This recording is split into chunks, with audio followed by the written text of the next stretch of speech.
오늘 하나님의 말씀 듣겠습니다. 마태복음 18장 1절에서 5절 말씀 우리 함께 합니다. 마태복음 18장 1절에서 5절 말씀입니다. 제가 대표로 봉독해 올립니다. 그때 제자들이 예수께 다가와서 물었다. 하늘나라에서는 누가 가장 큰 사람입니까? 예수께서 어린이 하나를 곁으로 불러서 그들 가운데 세우시고 말씀하셨다. 내가 진정으로 너희에게 말한다. 너희가 돌이켜서 어린이들과 같이 되지 않으면 절대로 하나님 나라에 들어가지 못할 것이다.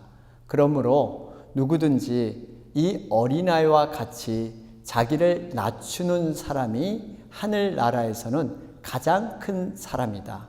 또 누구든지 내 이름으로 이런 어린이 하나를 영접하면 나를 영접하는 것이다. 아멘. 할렐루야. 이제 실록의 계절이라 그러죠. 5월이 시작이 됐습니다. 5월은 특별히 어린이 주일도 있고 어버이 주일도 있어서 우리가 가정의 달, 이렇게 우리가 명하기도 하죠. 그래서 우리 교회는 매월 5월 달이 되면 이 가정의 달을 맞이해서 자녀들과 손주들을 위한 우리 중보 기도회를 함께 드리고 있습니다. 5월 1일부터 우리 금요일부터 시작을 했는데 어떻게 좋으시죠? 네, 아멘. 네, 우리 9시에 딱 시간 맞춰서 함께 우리가 기도회 합주에 여러분 떨어져 있지만 우리의 기도줄이 함께 이렇게 합력해서 하늘로 이렇게 올라가는 그러한 시간입니다. 바라기는 여러분들 이 중보 기도를 통해서 살아있는 하나님의 놀라운 역사를 체험하는 우리 모두 되시기를 주님의 이름으로 축원합니다. 아멘. 예수님께서 십자가를 지시기 위해 예루살렘에 올라가셨잖아요. 많은 여인들이 예수님을 뒤따라가면서 슬픔에 잠겨서 눈물을 흘렸어요. 그때 주님께서 이렇게 말씀하셨어요. 예루살렘의 딸들아, 나를 위하여 울지 말고 오히려 너희와 너희 자녀들을 위해서 울어라. 이렇게 말씀하셨어요. 무슨 의미입니까? 너희가 지금 당하는 이러한 슬픔보다 앞으로 살아갈 우리 자녀들과 손주들이 살아갈 미래 시대는 지금보다 더 어려움이 많을 것이다. 믿음으로 살기가 어려운 시대가 될 것이다. 많은 세상의 시험과 유혹이 있을 것이고 믿음으로 살려고 하면 뭔가 구시대의 삶을 사는 것처럼 대화가 안 되고 소통이 안 되고 뭔가 이렇게 속이 좁은 사람처럼 취급받는 이런 시대가 될 것이다. 나아가서 신앙의 핍박까지도 겸하여 일어날 수 있는 그런 시대다. 그래서 나를 위해 슬퍼하지 말고 오히려 너희 자녀, 너희 손주를 바라보면서 그를 위해서 기도해라. 이런 말씀 주신 거예요. 제가 얼마 전에 신문을 보니까요. 요즘 가정의 기존 체계가 무너지고 있다. 이런 기사를 봤습니다. 여러분, 전통적인 가정은 아버지, 어머니, 부모가 2명이에요. 그런데 이제는 부모가 2명 이상, 3명, 4명. 이런 법을 지금 캘리포니아에서 진행 중에 있습니다. 상원의원은 통과가 됐고요. 여러분 지금 하원과 본회의가 남아 있습니다. 여러분 부모가 여러 명이라는 건 뭐예요? 결혼관계가 복잡하다는 거예요. 여러 명이 함께 사는 거예요. 그 중에 자녀가 다 부모로 인정받는다는 거예요. 동성애를 통해서 가정이 지금 바뀌는 정도가 아니라 부모가 여러 명이 있는 거예요. 여러 명.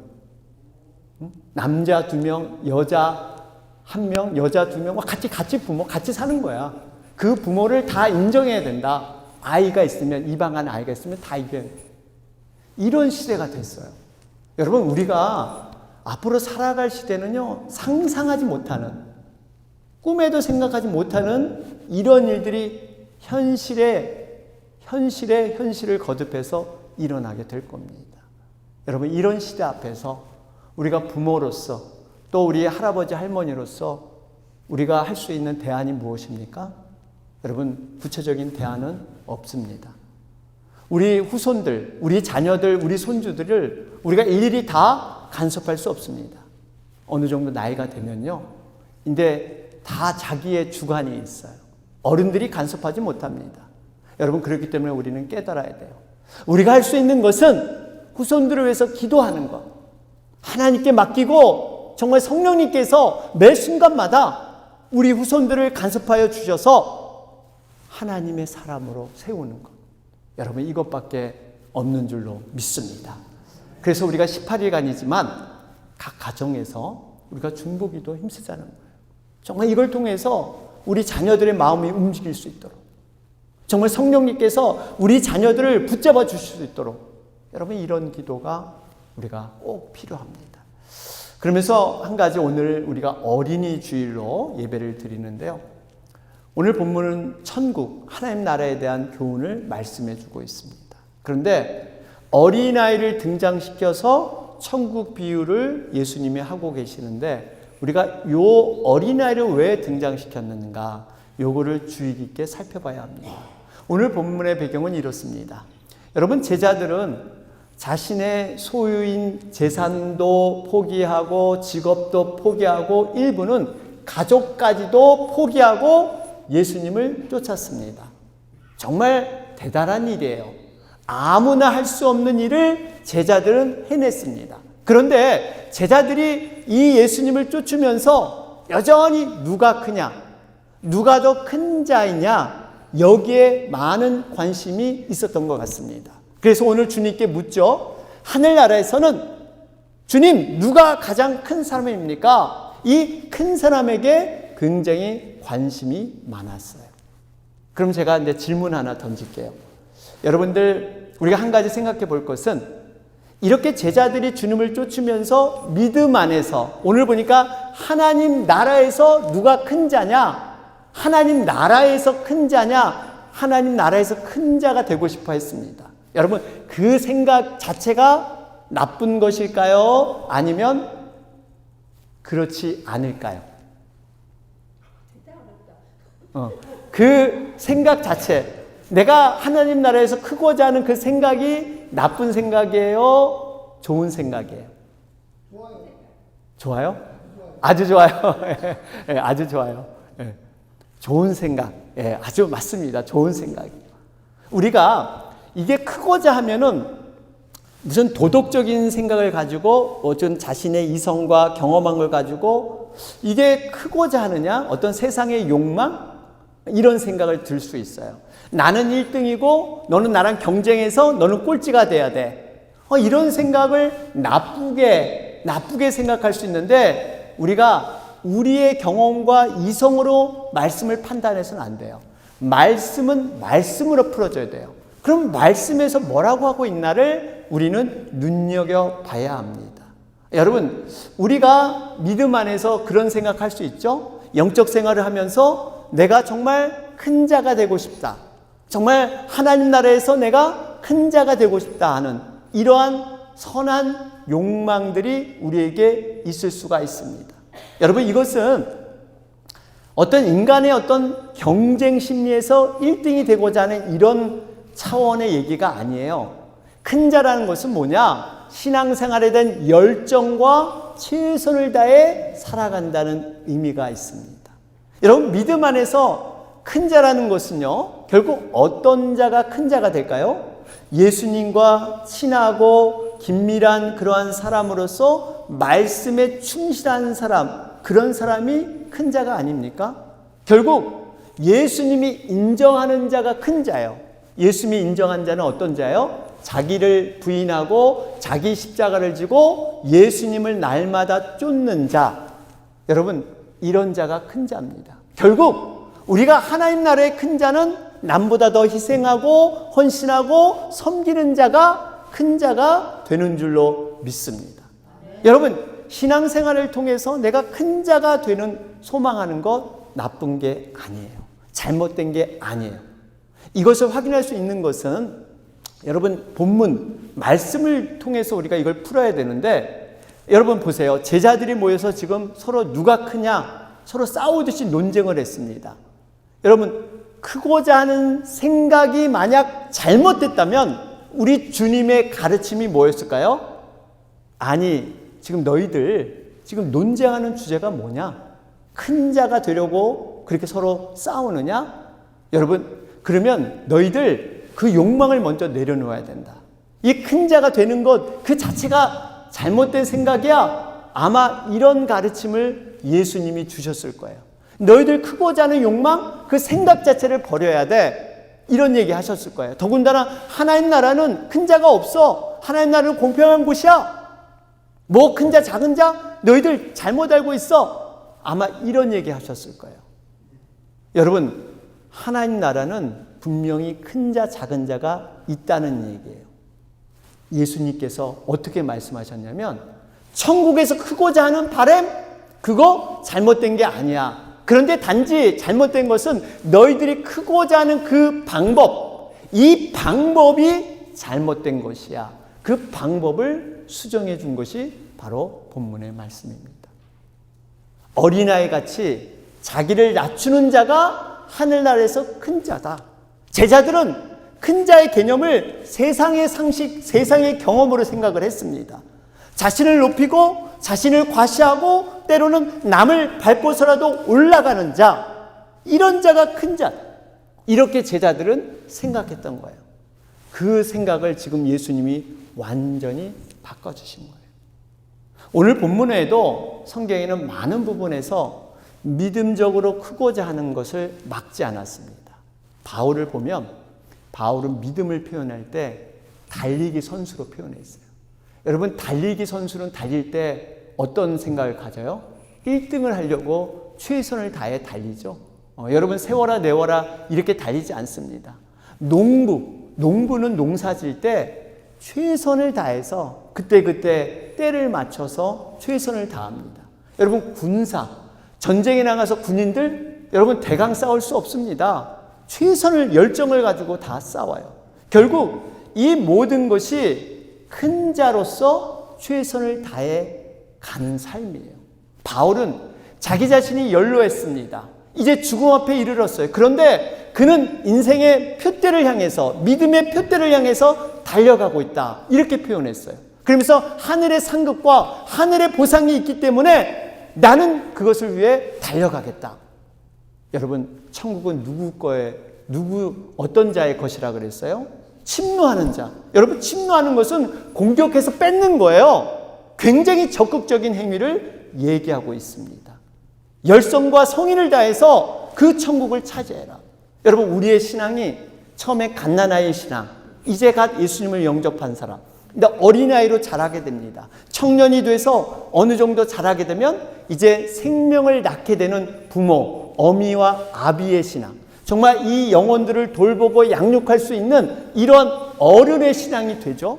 여러분, 신앙의 단계가 지금 커져가는 거예요. 자라나고 있는 거예요. 여러분, 우리가 믿음적으로, 영적으로 크고자 하는 것, 오히려 이 마음은 성령님께서 우리에게 주시는 마음인 줄 믿습니다. 여러분, 그렇기 때문에 우리가 주님 앞에서, 이 땅에서 주님을 위해서, 영혼을 위해서 애쓰고 헌신하는 모든 섬김이 정말 반드시 하나님 나라에서 큰 자로 여김을 받을 줄로 믿습니다. 땅에 떨어지지 않고 반드시 하늘의 상급과 보상으로 연결되어 있다는 것이 성경의 말씀이에요. 오늘 제자들이 큰 자에 대한 논쟁이 있을 때 예수님은 어린아이 하나를 그들 앞에 세우십니다. 근데 이 어린아이는 사실 그 당시로 돌아가 보면 정말 관심밖에 하찮은 아주 미약한 존재들이었어요. 오죽했으면 여러분, 사람 수, 이 인구 조사를 할 때 어린아이랑 이 여자들은 제외하고 숫자를 카운트하지 않았어요. 그만큼 존재 가치가 없던 존재가 바로 이 어린아이였어요. 그런데 예수님께서 웬걸 이 어린아이, 평소에 하찮고 작은 존재로 여겼던 그 어린아이를 세워놓고 이 어린아이처럼 너희들이 돼야 바로 천국에 들어갈 수 있고 큰 자가 된다. 천국의 기준이 바로 이 어린아이와 같은 원칙이고 이 기준으로 살아야 된다. 이렇게 말씀하세요. 여러분, 성경 말씀이 모두 다 중요한 거 맞는데요. 그 중요한 것 중에서 더 중요한 그러한 것이 어디냐? 성경에 하늘나라, 천국 이런 단어가 나오면 우리가 굉장히 눈여겨봐야 합니다. 특별히 예수님께서 예전에 우리 썼던 이 개역개정 성경에 보면 예수님이 진실로 한 번이 아니라 진실로 이런 부분이 있죠. 굉장히 중요한 부분이에요. 우리가 이 성경이 지금은 진정으로 이렇게 번역이 됐죠. 진정으로. 여기 이런 게 나오면 밑줄 쫙 긋고 이건 너무 중요해. 이 말씀은 우리가 눈여겨봐야 돼요. 그런데 오늘 이 두 가지가 다 나와. 이 두 가지 내용이 다 나옵니다. 오늘 본문 3절 말씀을 보실까요? 여기 보니까 내가 진정으로 진실로 너희에게 말한다. 너희가 돌이켜서 어린이들과 같이 되지 않으면 절대로 never 아주 강조하고 있어요. 하늘나라 얼마나 중요한 단어입니까? 하늘나라에 들어가지 못한다. 여러분, 신앙의 궁극적인 목적이 뭐예요? 하늘나라 가는 거예요. 천국 가는 거예요. 우리의 신앙의 마지막 단계는 하늘나라 천국에 이르는 건데 이 하늘나라에 오죽했으면 절대로라는 강조가 돼서 들어가지 못한다. 굉장히 예수님은 강조해서 중요하게 말씀하고 있는 거예요. 그러니까 이 말씀을 우리는 눈여겨봐야 돼요. 우리가 하늘나라에 대한 성경 구절이 굉장히 성경에 많죠. 그런데 마태복음 7장 21절 우리가 잘 아는 말씀이에요. 나더러 주님 하는 사람이라고 해서 다 하늘나라에 들어가는 것이 아니다. 하늘에 계신 내 아버지의 뜻을 행하는 사람이라야 들어간다. 여러분, 우리가 주님 찾고 구하는 것, 의지하는 것 의미가 있습니다. 그러나 이것만 갖고는 되지 않는다는 거예요. 하나님의 뜻을 행하는 사람. 무슨 의미예요? 우리의 믿음이 입술에서만 머리에서만 머물러서는 안 된다는 거예요. 행함이 있어야 된다는 것입니다. 믿음이란 추상적이거나 뭔가 실체가 없는 이론적인 이러한 것이 믿음이 아니에요. 믿음은 보여지고 만져지고 실제로 나타나는 것이 믿음인 줄로 믿습니다. 좋은 나무는 무엇으로 알아요? 좋은 열매. 이 행함으로 좋은 나무가 좋은 열매라는 것을 알듯이 우리의 삶에서 행함을 통해서 믿음의 진가가 드러나게 되는 줄 믿습니다. 우리가 말씀대로 살고 있느냐? 하나님께 정말 그 말씀에 순종하고 있느냐? 이게 우리의 믿음의 진가라니까요. 그래서 우리는 늘 하나님 말씀 앞에서 깊이 고민해 봐야 합니다. 나는 평소에 잘 의지하고 싶어서 주님께 믿음을 갖고 싶어서 주님 고백하고 있지만 내가 과연 주어진 상황에서 아버지의 뜻대로 내가 행하고 있는가? 정말 내 뜻과 내 생각과 내 감정이 그걸 가지고 살아가는가? 주님의 뜻을 가지고 살아가느냐? 이걸 우리는 늘 돌아봐야 하는 것입니다. 그러면서 본문 3절에 보면 천국에 들어가는 조건, 천국에 들어갈 수 있는 사람이 누군가를 3절에 설명해 주면서 4절에서는 천국에는 반드시 큰 자가 존재하는데 어떤 자가 큰 자인가? 그러니까 3절은 천국에 들어가는 조건, 누가 들어가느냐? 4절에서는 천국에 들어간 사람 중에 어떤 사람이 큰 자냐? 이걸 설명하고 있어요. 그런데 이 3절과 4절에 공통점이 있습니다. 그 공통점이 뭡니까? 바로 어린아이와 같은 사람. 한 가지 공통점은 어린아이와 같은 사람이 들어갈 뿐만 아니라 들어가서도 가장 큰 자로 여긴다는 거예요. 여러분, 바라기는 우리의 믿음이 어린아이와 같은 그러한 믿음으로 여러분 사시기를 바랍니다. 그러면서 오늘 본문에 보면 어린아이와 같이 되라. 과연 이 의미가 뭘까요? 이걸 묵상해 봐야 돼요. 어린아이와 같이 되라는데 어린아이가 같이 된다는 게 어떤 거가 있을까요? 어린이들의 특징이 뭐예요? 순수한 마음. 그렇죠.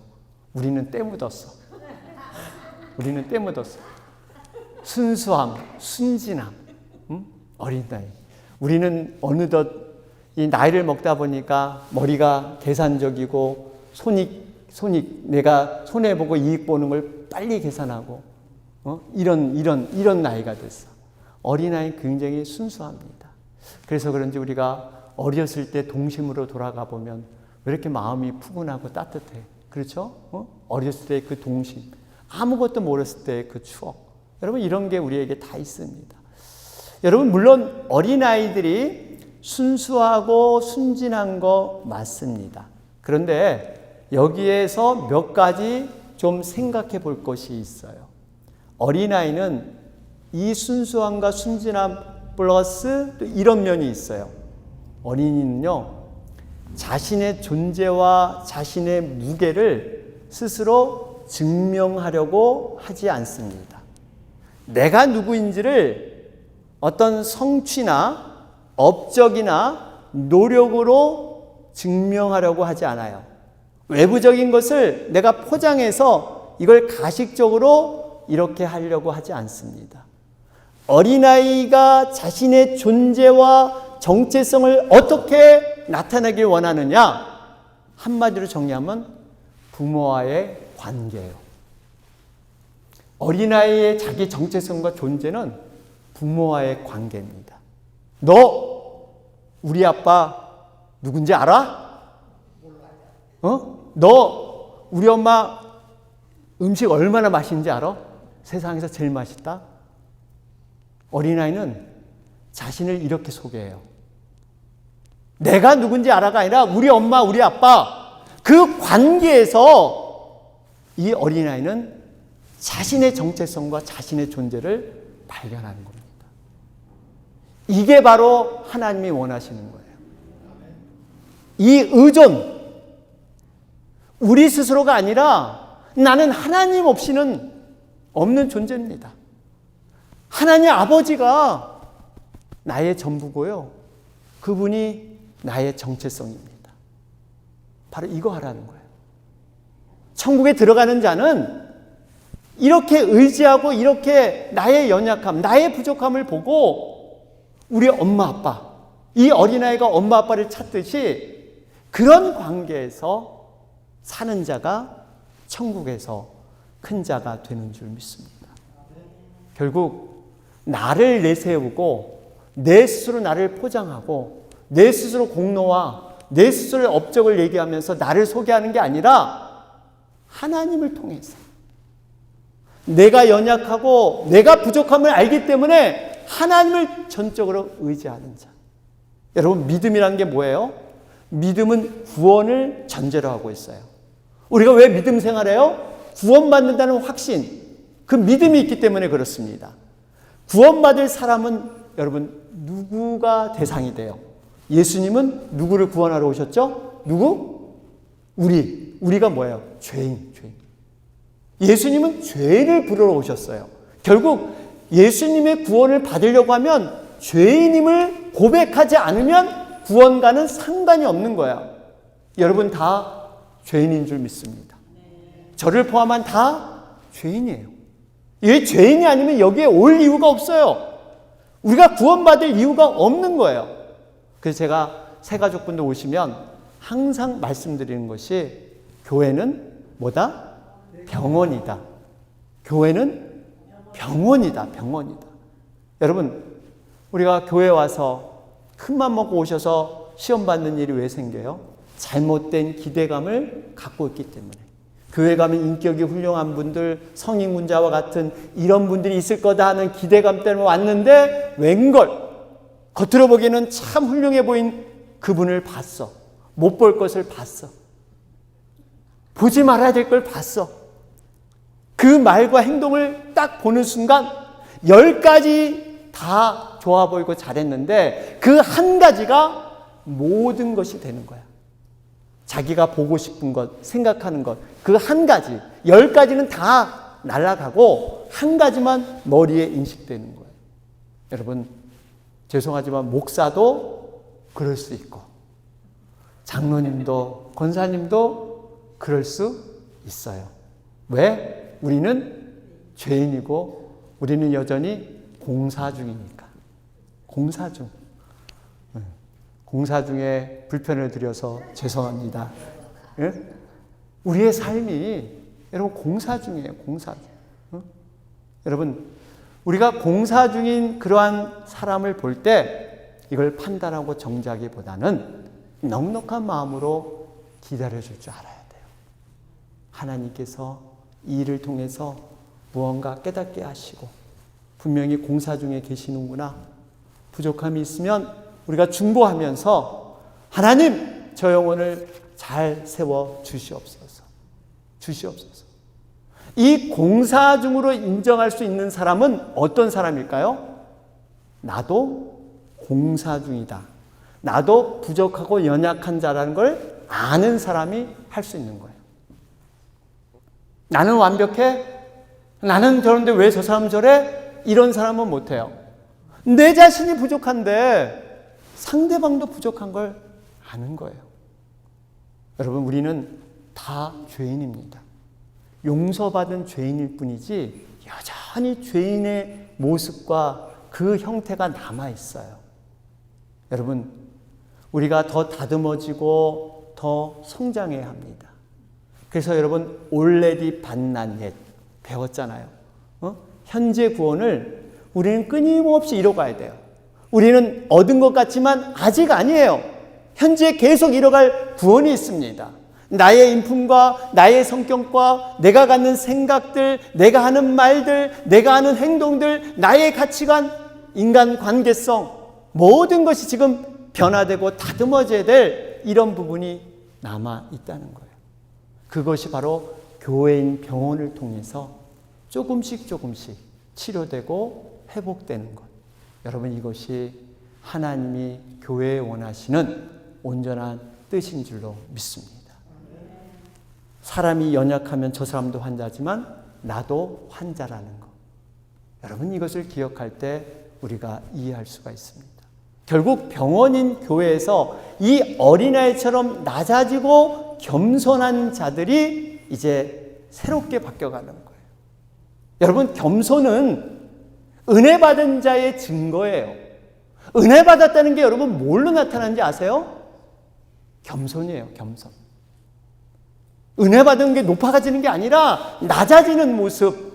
그 겸손함에 여러분 은혜 받았다는 확증이 거기에 들어있는 거예요. 오늘 이렇게 어린아이처럼 돼야 할 천국, 또 어린이같이 자기를 낮추는 사람이 천국의 큰 자라고 하는데 여러분 분명히 잘 들어보세요. 세상에 이치는 이와 반대입니다. 역설적으로 가리키고 있어요. 세상의 큰 자가 되려면 자신의 빈틈을 보여서는 안 됩니다. 내가 낮추고 섬기면 상대방이 나를 무시한다고 생각을 해요. 세상에서 낮추면 나의 자존심을 포기하고 비굴해지는 듯한, 내가 실패해지는 듯한 이런 느낌을 받습니다. 그런데 하나님 나라는 달라요. 여러분, 낮춤이란 것은 자신의 자존감 파괴나 자기의 혐오가 아닙니다. 그것은 진리 앞에서 정직함을 추구하는 거예요. 은혜 받은 자의 겸손한 모습입니다. 하나님 앞에서 내가 낮아진다는 것은 내 자리를 다시 재배치하면서 낮추는 자는요, 자기 가치를 부정하는 사람이 아니에요. 하나님의 높임을 받은 사람만이 낮춰질 수 있어요. 자기 중심을 하나님 중심으로 이동한 사람, 결국 이 낮춤은요, 믿음의 능력이 되는 줄 믿습니다. 낮출 수 있다는 것은 아무나 할 수 있는 게 아니에요. 믿음의 능력 있는 사람. 이 믿음의 능력이 뭘까요? 하나님께서 나를 인정하고 있다는 확신이 있는 사람이 낮아질 수 있어요. 하나님이 나를 성령 충만해 주고 나를 인정해 주기 때문에 사람들 앞에 굳이 내세울 필요가 없는 거예요. 내가 낮아져도 하나님이 나를 이만큼 인정하는데 내가 뭐가 두려워서. 이게 바로 진정한 낮춘 자의 모습이라는 거예요. 왜 우리 주님은 이렇게 낮추고 작은 자를 귀히 여기실까요? 그게 바로 복음이기 때문입니다. 우리 주님께서 직접 낮아지셨기 때문이에요. 작아지셨기 때문이에요. 영광의 보좌를 다 버리고 우리를 살리기 위해서 낮아지셨습니다. 말씀이 육신이 되어 우리 가운데 거하셨고 종의 형체를 가지셨고 십자가에 죽기까지 그분은 복종하셨어요.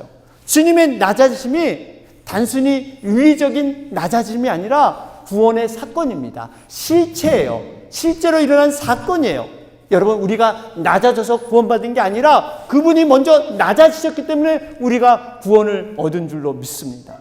그래서 이 구원받은 사람의 특징이 뭐냐? 주님이 낮아지신 것처럼 그 길을 따라서 낮아질 줄 아는 자들.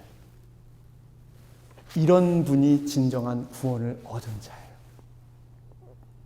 그것이 진정한 구원의 증표입니다. 천국에서 큰 자, 자기의 의와 업적을 두텁게 쌓아올린 사람이 아닙니다. 예수님의 공로, 그 의를 의지하는 사람.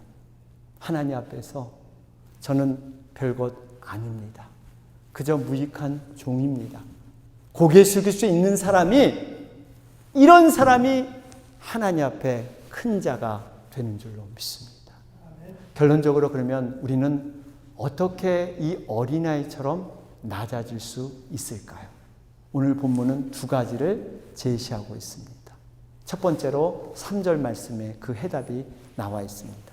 3절을 보시면 너희가 돌이켜서 어린이들과 같이 되지 않으면 절대로 하나님 나라에 들어가지 못할 것이다. 여러분, 본문에서 돌이켜서라는 단어예요. 돌이켜서. 여러분, 이 돌이켜서는 한 번 하는 이벤트, 한 번 하는 그러한 동작이 아니에요. 매일 반복적인 훈련이 돌이키는 것에 포함되어 있습니다. 우리는 정말 선 것 같지만 금세 넘어지는 존재들입니다. 내가 겸손한 것 같지만 언제 나도 모르게 교만이 다시 오고요. 내가 하나님 앞에 정말 온전한 사람으로 쓴 것 같지만 비교하는 이 비교 생각에 벗어나지 못합니다. 내 이름으로 높이려는 그런 마음들이 불쑥불쑥 생기기도 해요. 그럴 때 우리는 매일 돌이켜야 돼요.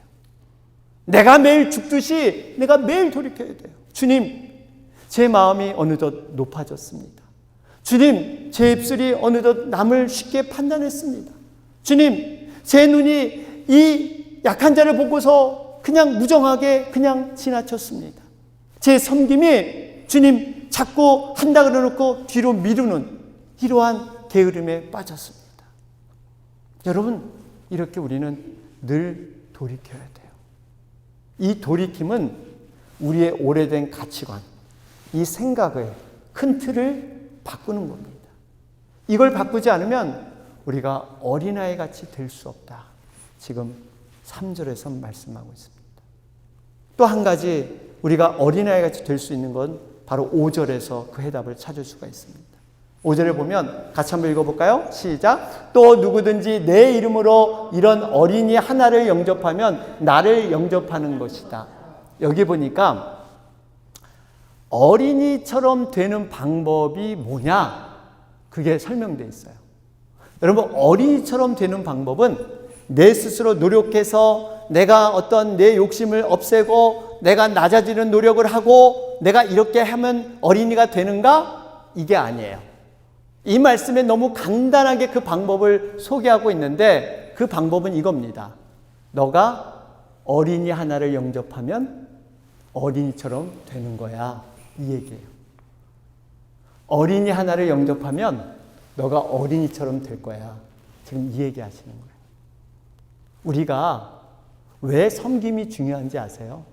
우리가 영혼을 돕고 섬기면 내가 그 구원의 확신과 그 예수님의 모든 것을 다 체험할 수가 있어. 우리가 어린이 같은 연약한 자를 섬기다 보면요, 내 자신이 그와 같은 존재로 변화되어 있는 줄로 믿습니다. 여기서 영접한다. 이 영접한다는 것은 간단하게 친절을 베풀고 이렇게 요 정도 자리를 내주는 요 정도가 아니라 이 영접한다는 것은요, 이 어린아이를 내 관심 속에 두고 내 시간과 내 기도와 내 식탁과 내 자원 안으로 받아들이겠다는 뜻이에요. 영접한다는 것은. 그러니까 내가 이 영혼을 보면서 내가 정말 나의 가족처럼, 나의 정말 살부지처럼 내 몸처럼 생각하며 그걸 받아들이는 게 바로 영접한다, 이런 뜻이 있어요. 여러분, 이 영접한다는 것, 예수님이 우리를 어떻게 했어요? 영접해 주셨잖아요. 예수님이 우리를 영접해서 우리는 구원받은 거예요. 그런데 그 영접하는 그 과정에 대가와 비용이 분명히 들어 있었습니다. 어떤 대가를 치르셨어요? 목숨, 십자가의 죽음, 그 몸값을 비용으로 쓰셔서 우리를 영접해 주셨단 말이에요. 그러니까 예수님께서 이런 얘기를 하시는 거예요. 지금 내가 너를 영접했지. 어떤 대가를 치렀니? 너 어떻게 영접한지 알지? 내 몸값을 너는 줬는데 너는 너가 가진 것 갖고 왜 하나님 그 어린아이를 영접하지 않느냐? 나는 너에게 목숨값을 줘서 영접을 했는데 너가 가진 것 갖고 과연 무엇을 했느냐? 이 얘기 하시는 거예요. 이 얘기 하시는 거예요. 그래서 본문에 보면 누구 이름으로? 내 이름, 예수님 이름으로 하래요. 여러분의 이름이 아니라 예수님 이름. 결국 너 공로와 네 업적, 네 것 갖고 하는 게 아니야. 내 이름으로 해. 내 이름. 내가 너를 어떻게 영접했는지 그 영접한 대가와 희생, 그걸 생각하면서 그 이름으로 어린아이를 영접하면 너가 어린아이가 되는 거야. 이 얘기 주시는 거예요. 결론을 맺겠습니다. 오늘은 어린이 주일입니다. 주님께서 너희가 돌이켜서 어린이들과 같이 되지 않으면 절대로 하나님 나라에 들어갈 수 없다, 이렇게 말씀하세요. 아울러서 누구든지 어린아이와 같이 자기를 낮추는 사람이 하늘나라에서 가장 큰 사람이다, 이렇게 말씀하십니다. 바라기는 우리 모두 자신의 신앙의 상태를 돌아보면서 내가 얼마만큼 낮은 자, 이 연약한 어린아이 같은 영혼을 귀히 여기면서 내가 섬기고 돌보고 있는가? 이것이 우리가 어린아이와 같은 심령을 갖는 이 모습이며 주님께서 우리를 인정하시는 그러한 모습이 될 줄로 믿습니다. 우리 어린아이 같은 그러한 자를 섬기며 내가 낮아지는 여러분과 제가 되길 주님의 이름으로 축원합니다. 아멘.